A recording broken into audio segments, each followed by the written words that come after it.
UP में विधानसभा चुनाव नजदीक आते ही तमाम राजनीतिक दलों की ओर से बड़े बड़े विज्ञापन जारी किए जा रहे हैं।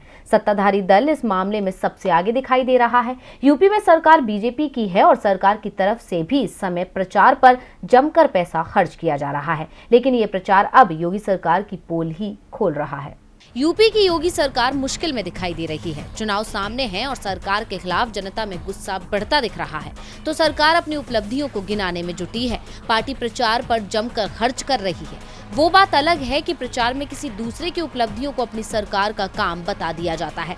चीन के एयरपोर्ट को जेवर का प्रस्तावित एयरपोर्ट बता दिया जाता है, तो कोलकाता में बने फ्लाईओवर को योगी सरकार द्वारा यूपी में बनाया गया दिखा दिया जाता है।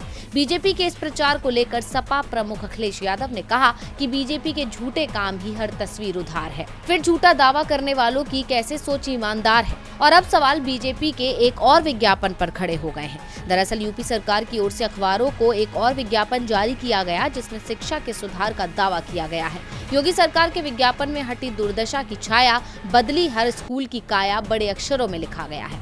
तो अखबार के दूसरे ही पेज पर स्कूलों की बदहाली बयां की गई है। इन दोनों को ट्वीट करते हुए सपा ने बीजेपी पर निशाना साधा है। सपा ने ट्वीट कर कहा, विज्ञापन में नंबर 1 और गवर्नेंस में 0। अखबार खुद भाजपा सरकार के झूठ का आईना है। दो तस्वीरों में सामने है सच्चाई। एक तरफ भाजपा सरकार के विज्ञापन में बदली हर स्कूल की काया, दूसरी ओर स्कूलों में टाट पर पाठ। 4.5 साल सीएम ने सिर्फ दिखावा कर नौनिहालों के भविष्य से खिलवाड़ किया है। जिस खबर को ट्वीट किया गया है उसमें लिखा है कि बेसिक स्कूलों में मेज कुर्सियां तक नहीं है।